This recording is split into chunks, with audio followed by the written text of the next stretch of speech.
FDC আমাদের miss করে কিনা এটা রিফ্রেশ করা উচিত অ্যাকচুয়ালি। এফডিসিতে কাকে মিস করব? কেউ তো আমাদের মিস করে না। অনেক স্যাক্রিফাইস করে কাজ শিখতে হয়েছে, কষ্ট করে কাজ শিখতে হয়। তো রাজনীতি শিখে আসি নাই, তো রাজনীতি করতে পারি নাই হয়তো, এই কারণে হয়তো আমি ইন্ডাস্ট্রিতে সাস্টেন করতে পারি না। এটা আমার পার্সোনাল ওপিনিয়ন হচ্ছে। সবার সাথে দেখা হবে, এনজয় করব, এই জন্য জয়েন করেছি। আমি ছোটোবেলা থেকেই দেখে আসছি। আগে তো শিল্পীরা ন্যাশনাল স্টেডিয়ামে খেলতেন, বন্যা দুর্গতদের জন্য খেলেছেন, ফান্ড রেইজ করেছেন। আমি তখনও পার্টিসিপেট করেছি ছোটোবেলার থেকে। আরও সিনিয়র যারা খেলতেন তাদের সাথেও ছিলাম। তো এখন ভালো লাগছে, অনেকদিন পর এরকম একটা সুন্দর অ্যারেঞ্জমেন্ট করেছে। আমরা সবাই একসাথে, খেলা তো ব্যাপার না, ইম্যাটেরিয়াল, কেউ আমরা প্রফেশনাল না, সেরিন যেটা বললো, বাট দেখা হচ্ছে, কোপিং উইথ ইচ আদার, আড্ডা হচ্ছে, দ্যাটস ইট, এটাই। হ্যাঁ, এই যে খেলার জন্য আসছি, তো এই যে পেলেন তো। এটা স্পেসিফিক্যালি বলতে হবে আপনাকে, চলচ্চিত্র বিষয়ে কোন প্রোগ্রাম? না, actually neutral meet up, hang around করার জন্য, আমরা আর্টিস্টদের নিজেদের সাথে সময় কাটাবার জন্য এরকম প্রোগ্রাম হলে যাই। বাট স্পেসিফিকলি যেগুলো আপনি হয়তো জানি না কোনটা বলছেন, যেগুলো থেকে আন্তরিকভাবে মেশা যায়, এনজয় করা যায়, ওগুলো অ্যাটেন্ড করি ডেফিনেটলি। এটাই। সিনেমাতে ফেরার কোনো সম্ভাবনা আছে? আপাতত এটা নিয়ে আমার কোনো ফিউচার প্ল্যান নেই সিনেমাতে। কি নিয়ে ব্যস্ত আছে? পারিবারিক ব্যবসা আছে, ওটাই কন্টিনিউ করছি। সিনেমা আসার আগেও ব্যবসা করতাম, সেটাই করছি। না, সিনেমা খুব একটা দেখা হয় না, হলে যাওয়া হয় না সত্যি বলতে।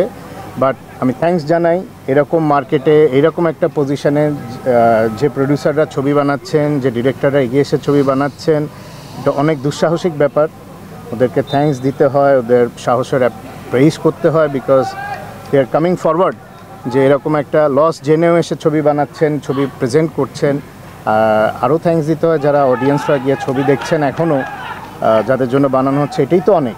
এখন তো হল সংখ্যা নাই অ্যাকচুয়ালি। দুইটা বিষয় আছে, একটা হলো আমি ট্রেন্ড আপ হয়ে এসেছি, অনেক অ্যাসিস্ট্যান্ট ডিরেক্টরের কাজ করেছি, প্রোডাকশানে কাজ করেছি, অ্যাক্টিংয়ের জন্য কাজ করেছি। একটা আর্টিস্টের আসলে স্কিল ডেভেলপ হতে একটু টাইম লাগে।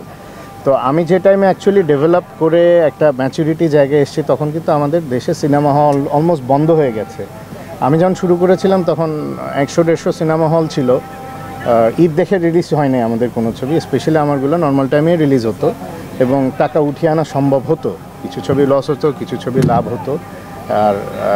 আর বেসিক্যালি শিল্পী হতে হলে শৈল্পিক জিনিস শিখে আসতে হয়। আমি তো রাজনীতি শিখে আসি নাই, তো রাজনীতি করতে পারি নাই হয়তো, এই কারণে হয়তো আমি ইন্ডাস্ট্রিতে সাস্টেন করতে পারি না। এটা আমার পার্সোনাল ওপিনিয়ন হচ্ছে। ডেফিনেটলি অনেক স্যাক্রিফাইস করে কাজ শিখতে হয়েছে, কষ্ট করে কাজ শিখতে হয়েছে। নট অনলি মি, প্রত্যেকটা শিল্পীরই কষ্ট করতে হয় একটা ম্যাচিউর লেভেলে যেতে, পারফরমেন্সের দিক দিয়ে, সব দিক দিয়ে।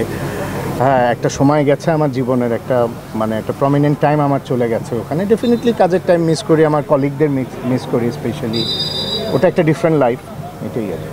এটা এফডিসি আমাদের মিস করে কিনা এটা রিফ্রেশ করা উচিত অ্যাকচুয়ালি। আমি মনে করি এফডিসিতে কাকে মিস করব? কেউ তো আমাদের মিস করে না। কি খুব কষ্ট থেকেই বললেন? না না না, কষ্টের কিছু না, এটা একটা প্র্যাকটিক্যাল বললাম। অ্যাকচুয়ালি আমরা যাদেরকে দেখে বড় হয়েছি, যাদের সাথে কাজ করেছি, তারা অনেকেই নাই গত হয়ে গেছেন, অনেকে মারা গেছেন, অনেকে প্রফেশন ছেড়ে চলে গেছেন। এখন যারা এফডিসিতে আছেন, ওদের সাথে আমাদের কখনো ওঠা বসা ছিল না, বা ওরকম কানেক্টিভিটি ছিল না। সো ওই মিউচুয়াল আন্ডারস্ট্যান্ডিং বলেন বা বন্ডিং বলেন, ওই জিনিসটা নাই। সো তারাও অ্যাকচুয়ালি আমাদের সাথে ওইভাবে কানেক্টেড না, আমরাও, বা স্পেশালি আমিও ওইভাবে কানেক্টেড না, এই জন্য একটা গ্যাপ হয়ে গেছে।